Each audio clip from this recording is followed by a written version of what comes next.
Hello, techies. Welcome or welcome back to kaetalkstech. I'm Kay. Let's talk tech. So, what I want to talk to you about today is your resume and career gaps. So, a lot of us having a hard time finding jobs, and the market is what it is. They don't want to pay you what you're worth, so forth and so on. But some of us are not getting interviews because of our resumes. And one reason that could be happening is because you have a career gap. And if you do get an interview, they're going to ask you about that gap. I had somebody ask me about a career gap that was 10 years old. Why do we care about this? That was 10 years ago. And that's exactly what I said to the consulting company recruiter. Now, had I been in an interview, I would have said, I had some family issues and I took some time off. I had some family situation and I took some time off to deal with it and resolve it, because you want to let them know it's resolved. And so, it's been quite some time now, so I'm good, right?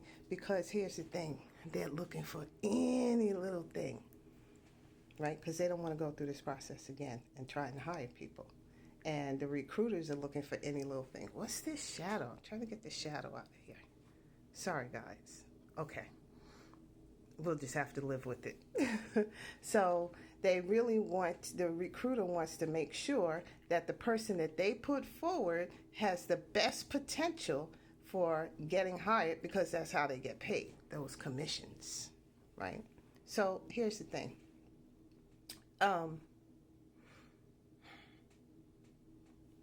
If you have a gap, there are ways to deal with your gap, okay? A lot of people will tell you, say, well, I was unemployed, I was looking for a job, and just be honest. No, don't be honest. I'm not telling you to go into interviews or whatever and tell big, fat, rainbow colored and black lies, but you can tweak, okay? Because first of all, stop with the guilt, right? Because I can guarantee you that you're not being told everything you should be told about that job that you're interviewing for. The next thing is, hold on a second. Alrighty, sorry for that. So the next thing is, your resume is not your work history. It is a presentation of it's a presentation of your experience meant to present you in the best possible light, okay? So if you have a gap, there are ways to cover it. First of all, is it a current gap or is it a past gap? Okay, past gap is easy. I had some family situation. I really don't want to. I had a family situation, and I took some time off. Or you could just say, I took some time off. It was quite some time ago, and now I'm back and I'm ready. Now I've already been back. That's in the past, so you can't use that if it was within the last 2 years, okay? So that's something that you can use for something that's more than 5 years old and you've been working steadily since then, right? Because here's the truth, the gap no longer really matters once you get your next gig, right? So if you've had your next gig, whether it's a permanent role or not, I'm using gig if you found your next employment, okay, after the gap, and it's been at least a couple of years, I would just say, I took some time off for family reasons. I took some time off for personal reasons. But, I'm back. I've been working a couple of years already, so whatever that was, it's done. So I would say let's move on, because I got a lot of boss energy. But you don't want to do that in the interview. You don't want to tell the interviewer, let's move to the next topic. Don't do that. So, but instead of saying let's move on, just say so and leave it like that, which means let's move on in a bit much kinder, gentler way. If your gap is current and it's just been that you're looking for a job, you can do a couple of things. You can take some classes. Okay, and let's say you've taken 4 or 5 online classes. put that together in a little packet and say, something like um, skills upgrade, upskilling, or something like that, and list those classes that you've taken as an entry on your resume under experience. Or, because you can go back to school for things. Or, my personal favorite is do a project, right? It doesn't have to be a long project. Um, I like to tinker with websites, and I'm always full of entrepreneurial ideas, like this channel. So I created a website called kaetalkstech.com.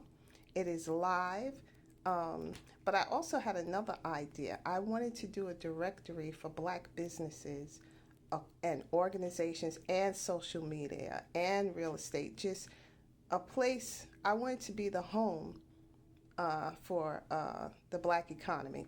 And so I called it Kita's List. And I actually created that. And you can go and look at it now. Anybody can sign up, right? Anybody can use it. It's kitaslist.com. And it's free to join. And we're working on seeding the directory right now.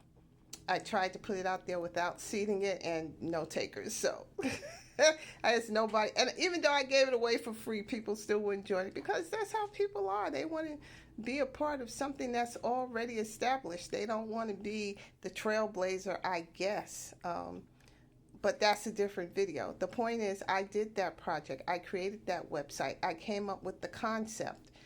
I came up with the social media presence, so forth and so on. And I put all of that on my resume, and that makes me the product manager for that product. That is a product in my real LLC.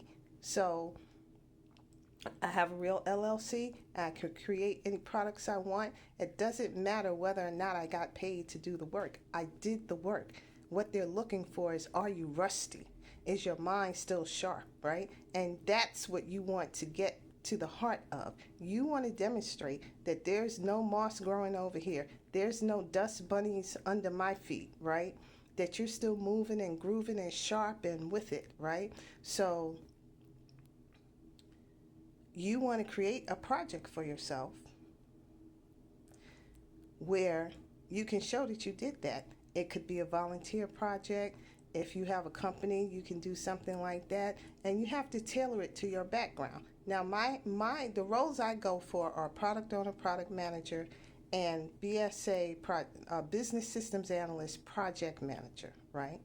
I always work in kind of that hybrid type of role, and those jobs revolve around analysis. So I'm able to show that I could do the analysis to put a product together. There's the product. You can see the analysis that went into it. And if I needed to create any sort of documents to go along with that to build my portfolio, see, I can do this document, I can do that document, then there it is. I don't really like to give documents because I feel like they just use your documents without hiring you as a template or something, especially when you have a lot of experience. So I don't pursue roles that want to see documents, because I don't want to show them to them, and it's proprietary for whoever you worked with. But having said that, yeah, create a project for yourself. So if you are any type of analyst, or a data analyst, a business analyst, a systems analyst, or a developer, creating a website will work for you. And you're going to have to spend a little money, but it's less than $100. Probably less than $50 to get this going. If you get a domain, you can get a free website on GoDaddy. From GoDaddy, it won't be your own domain name, but it'll be something with GoDaddy in the name. So what? It's a pilot. All right, that's it. I'm running out of time. I got less than 30 seconds. So like the video, follow the channel, share the video, sign up for some coaching from me, and come back here when we will continue to talk tech.